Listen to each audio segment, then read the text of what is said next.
Hello there, I'm Zach Delia, and I'm here to show that one of the useful Second Life locations for people who would like to learn about autism is the Autism Awareness Center. Upon arriving in the location, you appear in front of the Autism Awareness Center building. If you ever get lost while exploring the other buildings some distance away from it, an easy way to return is to teleport your digital avatar back to the building through your teleport history. Otherwise, it can be found from a distance by the blocks spelling Autism Awareness in the right side window and the building's name appearing on the front awning. When you enter the first floor, you find a room to your left and another to your right, both pertaining to autism and our knowledge of the condition. The left side room displays many informative text pieces about the evolving study and views of autism throughout the past century. Photographs of people involved in its study, such as Eugene Blailer and Hans Asperger, are visible above basic information on their involvement, such as Blailer coining the word autism and Asperger identifying the behavioral pattern of autistic psychopathy. A video screen is on the opposite left wall, with a possible playlist available and 2 chairs for visitors to sit in. Unfortunately, during the time of this tour, an Adobe Flash Player error involving the screen prevented the slideshow from playing. Near the windows of the room is a small but informative area devoted to controversial treatments of mental conditions such as autism, past and present. Text pieces and accompanying images describe methods such as forced restraint, and online links underneath them lead to web pages exploring these kinds of practices in more detail. For a somewhat first-hand perspective of these treatments, physical duplications of the restraining bed and restraining chair are available for a Second Life user to get inside and at least get a basic idea of what the victims experienced. Appropriately, the first-person view from inside the bed can be claustrophobic to some users.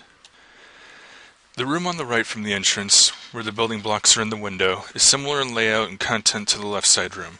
It also has a video screen near the doorway, but with a playlist error as well, and several text pieces along the opposite wall. This room's information explores aspects of our current knowledge of autism, such as what is thought to cause it, the list of conditions in the autism spectrum, and the names of several helpful websites. The text pieces also have links to websites or Second Life note cards with more information. At the rear wall of the room is a guest book where a visitor can either comment on his or her experience in the building or read previous visitor entries. The building's second floor is designed as one large room with more media covering autism and its range of conditions. Behind and to the right of the top of the stairs is a computer desk and posters describing behavioral aspects like stimming, computer use, and communication issues with an autistic person. Closer to the stairs is a table with 8 seats and a bookcase near it with an online link to free ebooks about autism. In the central area away from the stairs are photographs and brief information on a few famous people who have an autism disorder, such as actor Dan Aykroyd and music composer Hikari Oe. Along the right side area is a wall adorned with recent articles and studies about autism, also with online links. 6 blank spaces are on the wall to reserve art pieces.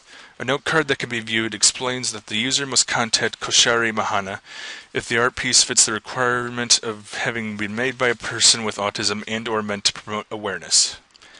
Aside from a few other places to sit, the final major aspect of the second floor is a link to an area in simulation devoted to children's autism in the classroom, serving as the building's 3rd floor.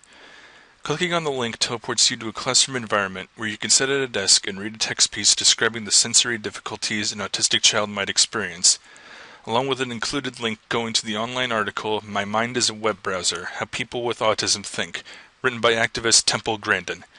The room's design around the desk consists of a slowly rotating panoramic view of a classroom and sheets of paper flying around, all meant to evoke how difficult it can be for an autistic child to focus. Short text pieces with internet links are also included around the room, describing some children's specific challenges and teachers' interactions with autistic students. Clicking on the door marked Down teleports you back to the building's 2nd floor, where you can continue exploring or exit through the 1st floor. While there are many other buildings and areas of activity on the same Second Life island as the Autism Awareness Center, this one building is the only place directly devoted to it. However, the Health Village area that the Autism Awareness Center is part of has some buildings, most of them empty though, meant to complement the health aspect, such as the Magic Paintbrush project next door and a pharmacy located across the way. That concludes this tour of the Autism Awareness Center in Second Life, and I hope you've enjoyed it. Please consider visiting in person sometime to further explore the variety of informative text, videos, and images that this location provides on the complexity of autism. Thank you.